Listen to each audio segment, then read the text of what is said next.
যি গণপ্ৰতিবাদ যাত্ৰাৰ তিয়াই চলাচল ঘৰৰ প্ৰাংগণৰ পৰা সকলোকে আহি আমি অংশগ্ৰহণ কৰিবলৈ অনুৰোধ জনালো। সকলোৱে একেলগে কওঁ জয় আই অসম, জয় আই অসম, জয় আই অসম। তুমিচাৰী অসমীয়া, তুমিচাৰী অসমীয়া, তুমিচাৰী অসমীয়া, তুমিচাৰী অসমীয়া।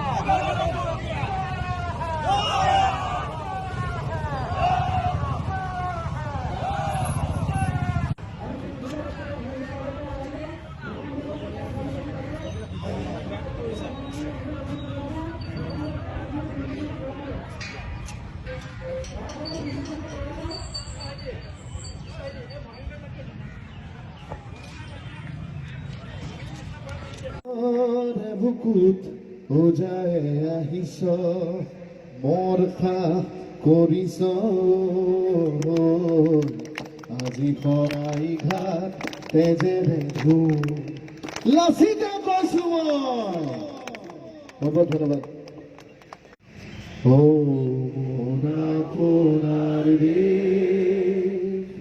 মোৰ চিকুনি দে এখন শুৱলা, এখন সুখৰা, এখন মৰমৰ দেশ। খুৰী আমাৰ অসমৰ খুৰীমা, পৃথিৱীৰ ক'তো বিচাৰি জনমটো নোপোৱা কৰিলেও পায়। মোৰ উপজা ঠাই, মোৰ অসমীয়াই, চাই লওঁ এবাৰ মুখনি তোমাৰ, হেঁপাহ মোৰ পলোৱা নাই। জয় অসম, জয় অসম, জয় অসম। শেষত মই এটা এই ষড়যন্ত্ৰটো বলি যাতে আমি নহওঁ, আৰু সেই জাগৰণটো মই ভাবোঁ মোতকৈ আজি আপোনালোকে বেছি উপলব্ধি কৰিব যে এই জাগৰণটো চাগে আজিৰ পৰা 20 বছৰমান আগতে হোৱা হ'লে আমি এনেকৈ ৰাস্তাই ৰাস্তাই ঘূৰি ফুৰিবলগীয়া নহ'লহেঁতেন। আমি গতিকে সকলো ৰাইজ যিহেতু গোট খাইছে, বুজি পোৱা হৈছে, সকলোকে এটাই অনুৰোধ কৰিম যে আমাৰ অসমীয়া জাতিটো আগৰ নিচিনাকৈ এলেহুৱা হৈ বহি থাকিলে নহ'ব। আমি প্ৰতিটো কাম নিজে কৰিব লাগিব, কাৰো ওপৰত আমি নিৰ্ভৰশীল হ'ব নালাগিব। আমি পঢ়া শুনাটো মন দিব লাগিব, আমি দোকান পোহাৰ খুলিব লাগিব, আমি ব্ৰইলাৰ মুৰ্গীও কাটিব লাগিব, মাছো কাটিব লাগিব, খেতি পথাৰো চলাব লাগিব। গতিকে আৰু বহুতখিনি আমাৰ দায়িত্ব বাঢ়ি যাব।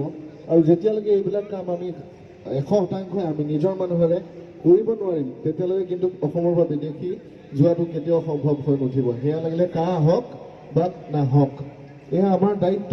মই ভাবোঁ আমি প্ৰতিজন অসমীয়া কৰ্ম বিমুখ যিটো আমাৰ এক স্বভাৱ আছে, সেই স্বভাৱটো পৰিত্যাগ কৰি পেলাই আজিৰ পৰাই নিজৰ নিজৰ কৰ্মৰ প্ৰতি আমি ধাউতিবান হ'ব লাগে। তাৰ লগে লগে আমি প্ৰতিবাদী কাৰ্যসূচীও চলাই থাকিব লাগিব। আৰু যিটো এক জাগৰণৰ সৃষ্টি হৈছে অসমীয়া জাতিৰ মাজত, সেই জাগৰণ যাতে অনাবিল সময়লৈকে চলি থাকে, যেতিয়ালৈকে অসমখন বিদেশীমুক্ত নহয়। তাৰ কাৰণে আপোনালোক যিমান পাৰে আপোনালোকে চেষ্টা কৰক নিজৰ নিজৰ ধৰণে। আৰু আমিও যিমান পাৰোঁ সহায় সহযোগিতা আগবঢ়াই আহিছোঁ আৰু সহায় সহযোগিতা শেষলৈকে আগবঢ়াই যাম। সদয় শেষত মই বিশেষ নকওঁ, আপোনালোকে যদি মোৰ লগত গাব পাৰে জাতীয় সংগীতটি অসমৰ, একেলগে আটাই যদি গাব পাৰোঁ আমি খুব সুখী হ'ম। আৰু ইয়াৰ পৰাই এই জাতীয় সংগীতটোৰ জৰিয়তে আমি এক বাৰ্তা পঠিয়াব লাগিব বহুত দূৰলৈকে যে অসমীয়া জাতিটো আজি আৰু শুই থকা নাই, অসমীয়া জাতিটো এতিয়া সাৰ পাইছে, অসমীয়া জাতি আজি জাগ্ৰত হৈছে নিজৰ অধিকাৰৰ কাৰণে, নিজৰ ভূমিৰ কাৰণে, নিজৰ সৃষ্টিৰ কাৰণে, নিজৰ কৃষ্টিৰ কাৰণে, নিজৰ ভাষাৰ কাৰণে, নিজৰ জাতিৰ কাৰণে।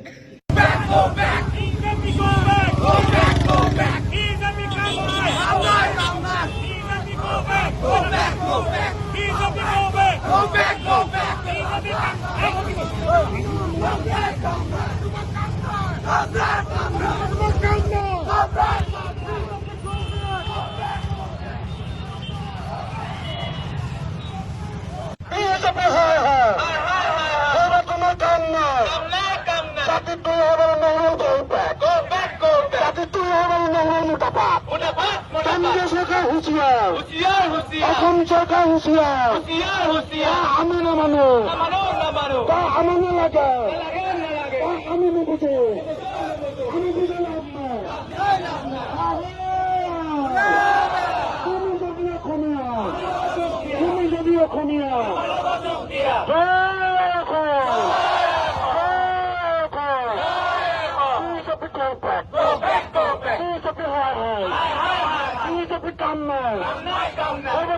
কাম নাই তেজ থকালৈকে যুঁজি যাম জয় আই অসম। মই কম এতিয়া, মোৰ সেই সৰু নাতিটোৱে মোক সেইদিনা ৰাতি 1:30 বজাত ক'লে, ককা তুমি শুই আছা নেকি? ককা তুমি শুই আছা নেকি? মই ক'লো মই শুই থকা নাই, মই শুই আছো ককা। মোক আততায়ীয়ে গুলীয়াই হত্যা কৰি দিলে।